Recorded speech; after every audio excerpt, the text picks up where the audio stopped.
भारत के मंदिरों की विविधता अनोखी है। ये मंदिर विशाल इमारतों से लेकर छोटे आकार के रूप में देश के हर हिस्से में फैले हैं। ये मंदिर न केवल विश्वास और धर्म के जीवंत प्रतीक हैं, बल्कि ये सदियों से भारतीय वास्तुकला और भवन निर्माण में हुए विकास की कहानी को भी दर्शाते हैं। भारतीय वास्तुकला धारावाहिक की इस कड़ी में हम मंदिरों की वास्तुकला की 3 मुख्य शैलियों पर विस्तार से चर्चा करेंगे। ये तंजावुर का शानदार बृहदेश्वर मंदिर है। इस मंदिर की इमारत द्रविड़ या दक्षिणी भारतीय शैली की है।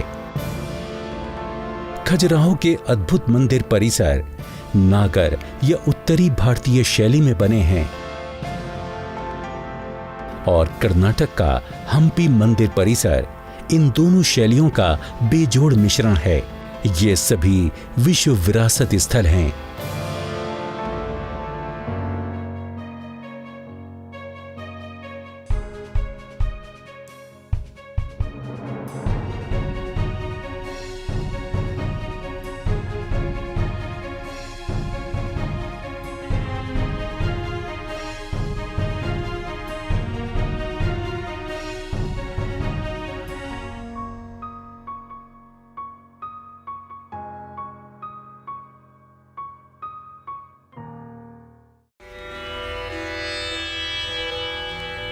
ऐसा माना जाता है कि वैदिक काल में भारत में अधिकांश पूजा अग्नि पर आधारित थी।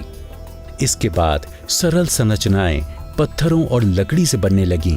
इसके बाद गुफा मंदिरों का निर्माण किया जाने लगा, जो अधिकतर पहाड़ी क्षेत्रों में मिलते हैं। तो इस प्रकार इन साधारण संरचनाओं से जटिल और अनोखी वास्तुकला युक्त संरचनाओं का विकास हुआ और इनसे हम समझ सकते हैं कि प्राकृतिक संसाधनों, प्रौद्योगिकी के विकास, अभियांत्रिकी और सौंदर्य शास्त्र में हमने कैसे महारत हासिल की।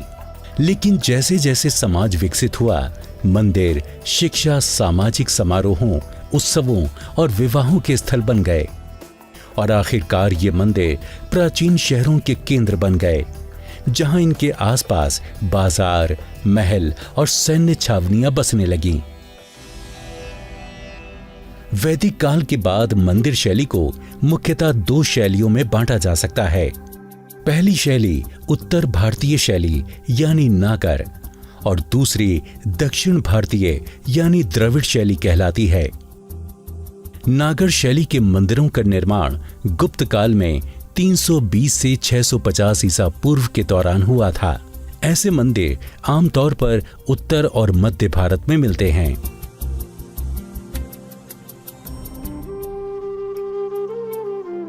द्रविड़ या दक्षिण भारतीय शैली के मंदिरों में पिरामिडीय संरचना होती थी, जिसे विमान कहा जाता है।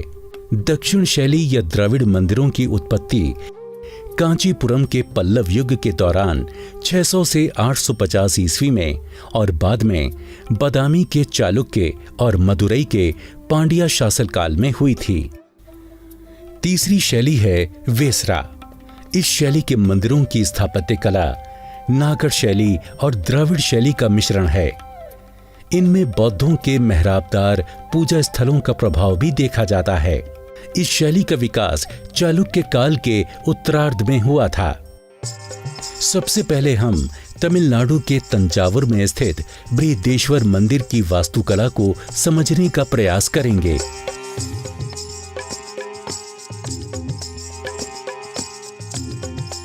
इस भव्य संरचना का निर्माण राजा चोल और उनकी बहन कुंडवाई द्वारा करवाया गया था। दोनों भाई बहन शिव भगवान के भक्त थे। इस मंदिर का शुभारंभ स्वयं राजा द्वारा 1019 ईस्वी में किया गया था। चोल राजा मंदिरों के निर्माण के लिए जाने जाते थे और उन्होंने अपने प्रभाव वाले मध्य तमिलनाडु के कावेरी डेल्टा क्षेत्र में लगभग 300 मंदिरों का निर्माण कराया था। लेकिन चोल राजाओं ने स्मारक संकल्पना, वास्तुकला की भव्यता और शक्तिशाली मूर्तिकला के प्रतीक के रूप में विशाल बृहदेश्वर मंदिर बनवाया था। इस मंदिर का निर्माण वास्तुशास्त्र पर आधारित है, जिसे प्राचीन निर्माण विज्ञान माना जाता है। इसे वास्तुकला की द्रविड़ शैली में बनवाया गया था, जिसके अंतर्गत सीढ़ीदार पिरामिड वाली संरचना का निर्माण किया गया था। जब 1003 ईस्वी में बृहदेश्वर मंदिर का निर्माण पूरा हुआ था, उस समय ये भारत का सबसे ऊंचा मंदिर था। 1000 साल के बाद भी 65.84 मीटर की ऊंचाई के साथ ये मंदिर आज भी भारत का सबसे ऊंचा मंदिर है। मंदिर के अभिविन्यास को देखें तो ये 241 गुणा 121 मीटर आकार वाले एक विशाल आयताकार बाड़े के जैसा है। दिलचस्प बात यह है कि यह विशाल परिसर पूर्व पश्चिम धुरी पर स्थित है। पूर्व से सटीक दक्षिण की ओर 18 डिग्री का विचलन इस बात को दर्शाता है कि मंदिर को सावधानी पूर्वक इस प्रकार बनाया गया था ताकि चढ़ते सूरज की किरणें इसकी नींव पर पड़ें। एक जटिल द्रविड़ मंदिर वास्तुकला की तरह इस मंदिर का प्रवेश भी 2 पिरामिड आकार वाले द्वारों या गोपुरों से बना है। मंदिर के प्रवेश द्वार पर नंदी की भव्य प्रतिमा है, जिसकी ऊंचाई 4.87 मीटर और चौड़ाई 3.9 मीटर है। मंदिर के वर्गाकार परिसर के केंद्र में विशाल संरचना स्थित है, जिसे विमान कहते हैं। ये मुख्य मंदिर है, जिसमें विशाल आकार का शिवलिंग प्रतिस्थापित है। विमान की ऊंचाई लगभग 60 मीटर है, जो कि इस परिसर की चौड़ाई का लगभग आधा है। यह अनुपात मंदिर निर्माण में सटीक गणनाओं के महत्व को दर्शाता है। अधिकतर मंदिरों की भांति इसका विमान भी आपस में जुड़े पत्थरों से निर्मित है, जिनमें सीमेंट जैसी जुड़ाव सामग्री का उपयोग नहीं किया जाता था। उस समय विकसित उन्नत निर्माण तकनीक आज भी हैरानी में डाल देती है। पिरामिडीय आकार वाले विमान का आधार वर्गाकार है। इसे एक विशाल आधार पर बनाया गया है, जिसमें 2 मंजिला दीवार इसे सहारा देती है। इस प्रकार यहाँ पर 14 स्तरीय व्यापक ऊपरी ढांचा निर्मित किया गया था। अप्रैल 1010 में इस पर कलश को स्थापित किया गया। ये कलश धार्मिक क्रियाकलापों के आरंभ और प्रतिष्ठापन का प्रतीक है। इसके छत्रक के लिए इस्तेमाल हुए पत्थर का भार लगभग 81.3 टन है, जिसे विमान के शीर्ष पर स्थापित किया गया है। सोचने वाली बात यह है कि किस प्रकार चोल राजाओं ने 80 टन भारी पत्थर को ऊपर पहुंचाया होगा, जबकि उस समय आधुनिक उपकरण भी उपलब्ध नहीं थे। फिर किस प्रकार 60 मीटर ऊंचे विमान तक छत्रक को स्थापित किया गया होगा। एक धारणा यह भी है कि हाथियों की मदद से पत्थर को उठाया गया होगा, जिसके लिए उन्होंने ढलानदार रास्ता बनाया होगा। दूसरी धारणा यह है कि इसे वृत्तीय ढलावदार रास्ते से लुढ़काया गया होगा।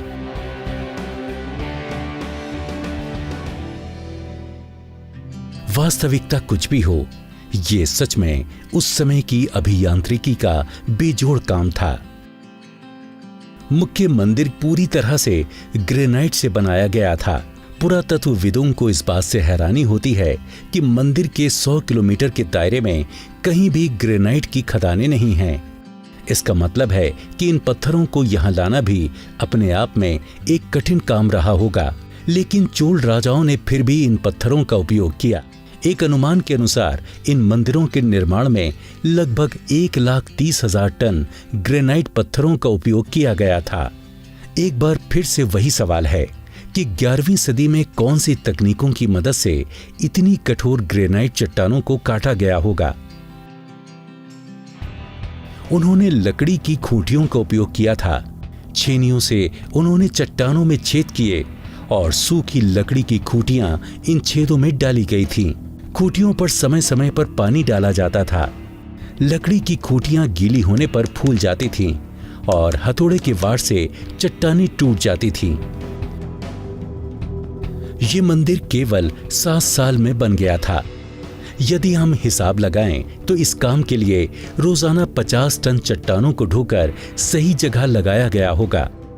इसके अलावा इन पर नक्काशी करने और इन्हें सीध में जमाने का काम अलग से हुआ होगा। मंदिर के शिलालेखों से पता चलता है कि कुंजरा मल्लन राजा पेरुंतचन इस मंदिर के मुख्य वास्तुकार थे। इनके वंशज आज भी वास्तु या वास्तुशास्त्र की इस कला का उपयोग करते हैं।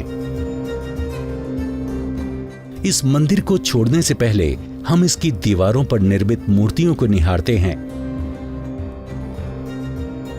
यहां नृतकों द्वारा भरतनाट्यम की 818 अवस्थाओं को दर्शाया गया है।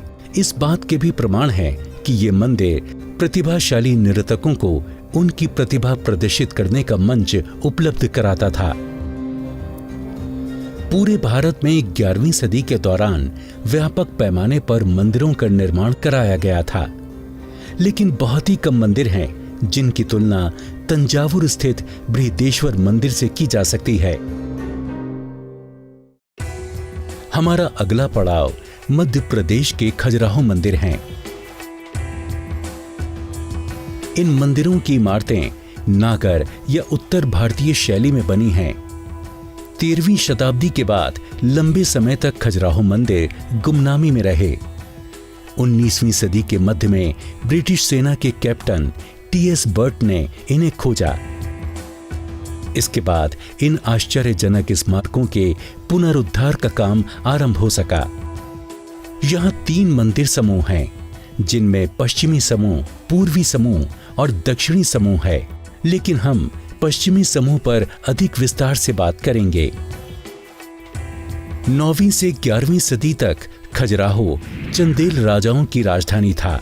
उनके राज्य का दायरा वर्तमान के मध्य प्रदेश और छत्तीसगढ़ तक फैला था।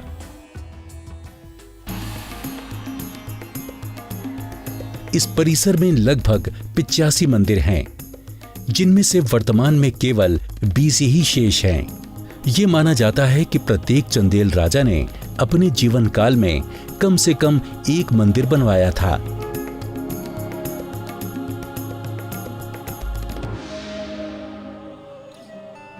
खजुराहो अपनी कामुक मूर्तियों के लिए जाना जाता है, लेकिन असल में इस परिसर में कामुक मूर्तियां केवल 2% ही हैं। उस समय की वास्तुकला की बौद्धिता और समरूपता वाकई अनोखी रही होगी। यहाँ ब्राह्मणवादी और जैन दोनों धर्मों के मंदिर हैं। इन्हें पांडु, गुलाबी और पीले रंगों के बलुआ पत्थरों से निर्मित किया गया था। चंदेल राजाओं ने इनका निर्माण हजारों मूर्तिकारों, वास्तुकारों और राजकीरों की मदद से करवाया था।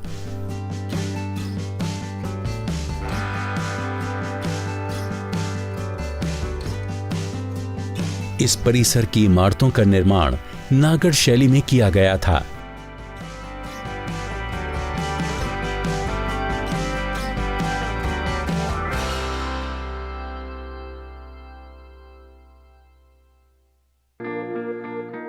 खजुराहो परिसर में इमारतों के अनेक समूह हैं।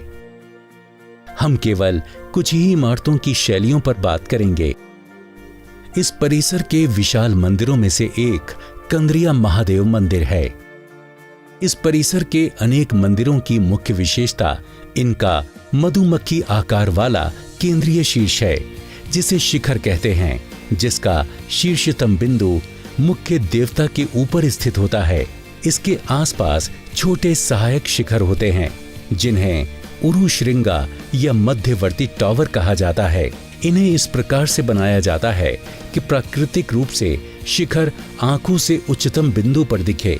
ऊंचे उठे हुए आधार अधिष्ठान पर इन्हें स्थापित करने के कारण आंखों को और ऊपर उठाना होता है। इससे इन्हें बहुत दूर से भी देखा जा सकता है। हम परिसर में विभिन्न मंदिरों में शिखरों की भिन्नता को समझ सकते हैं। हम देख सकते हैं कि इमारत की योजना शुरुआत से ही वर्गाकार रूप में की गई थी। अक्सर केंद्रीय शाफ्ट के आसपास ऐसे ही समान शाफ्टों को दोहराया जाता है। जिससे फव्वारे जैसा शानदार दृश्य पैदा होता है। मंदिर के सभी खंड आपस में आंतरिक और बाहरी तौर पर अंतः संबंधित होते हैं। सामान्यतः ऐसा पूर्व से पश्चिम की ओर देखा गया है। प्रत्येक मंदिर का प्रवेश द्वार अर्ध मंडप कहलाता है। इसके बाद हॉल या मंडप स्थित होता है, फिर वेस्टिब्यूल या अंतराल स्थित होता है और अंत में गर्भगृह या पवित्र स्थान होता है। अनिवार्य रूप से अभिविन्यास और अंतिम संरचना की योजना एक समान बनाई जाती है। मंदिर डिजाइनों में एकरूपता के आधार पर एक कोड निर्मित होता था। इसे पूरे क्षेत्र में दोहराया जाता था और इसमें निर्माण की गहरी समझ आवश्यक होती थी। नागर मंदिर के शीर्ष को मेहराबों से सजाया जाता है, जिन्हें गवक्ष कहते थे। ये यथार्थ मेहराबें नहीं थीं, जिसमें कि मेहराबों के हिस्से अपने भार को स्वयं वहन करते थे। खजुराहो मंदिरों की मेहराबों को कौर बेलिंग तकनीक से बनाया गया था। इसमें पत्थरों को एक के बाद एक थोड़ा आगे बढ़ाकर रखा जाता है, जिससे एक सपाट निर्माण तैयार होता है।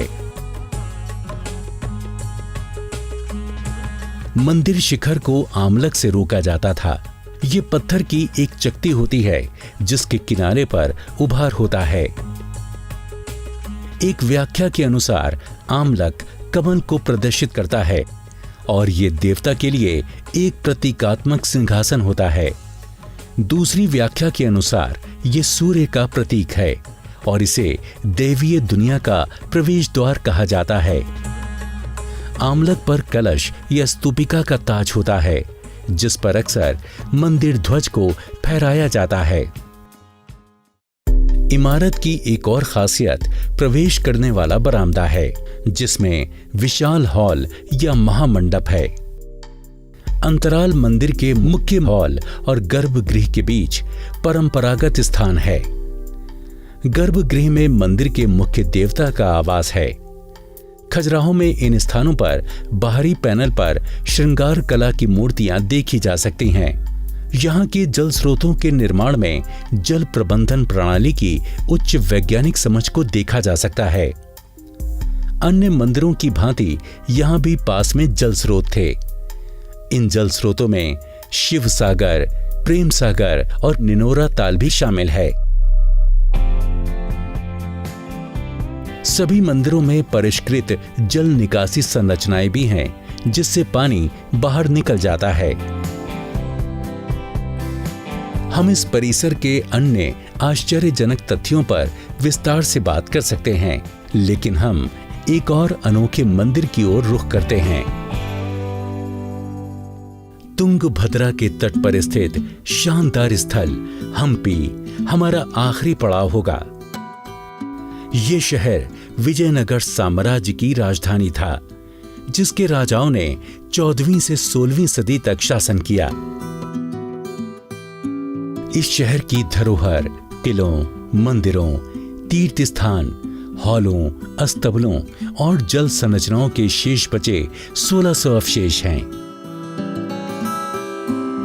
ये एक विशेष उदाहरण है कि किस प्रकार एक मंदिर शहर का केंद्रीय बिंदु था, जिसके आसपास जल स्रोत, बाजार और बस्तियां बसी थीं। आज हम्पी में चट्टानों की प्रचुरता है। लाखों पत्थरों ने हम्पी के भूगोल को आकार दिया है। यहाँ तक कि आज भी इस स्थान पर पत्थरों का उत्खनन देखा जा सकता है। यहाँ पर मुख्य पत्थर ग्रेनाइट है। सामान्यतः मंदिरों में उपयोग होने वाले पत्थरों की तुलना में ये अधिक कठोर पत्थर है, लेकिन इस पत्थर की भरमार होने के कारण ये एक किफायती विकल्प था। इस मंदिर के निचले हिस्से को ग्रेनाइट पत्थरों से बनाया गया है, जबकि ऊपरी हिस्से के लिए टेराकोटा का उपयोग किया गया था।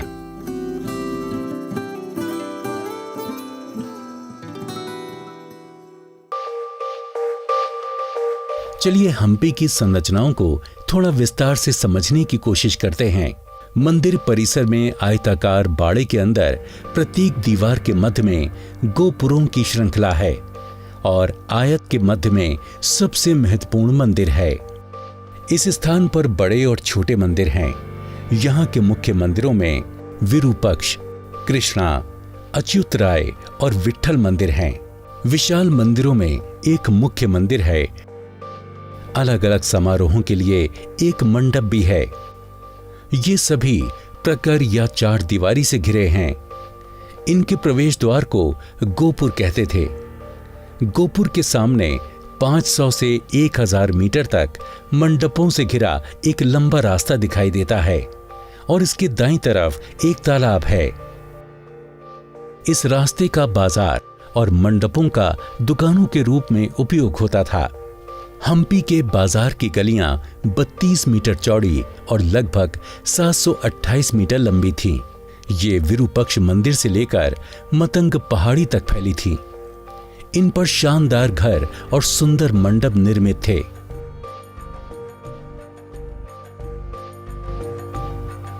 हम्पी बाजार के पश्चिमी सिरे पर भव्य विरूपक्ष मंदिर स्थित है। यह हम्पी का सबसे पुराना मंदिर है और ऐसा माना जाता है कि इसका निर्माण 15वीं सदी में किया गया था।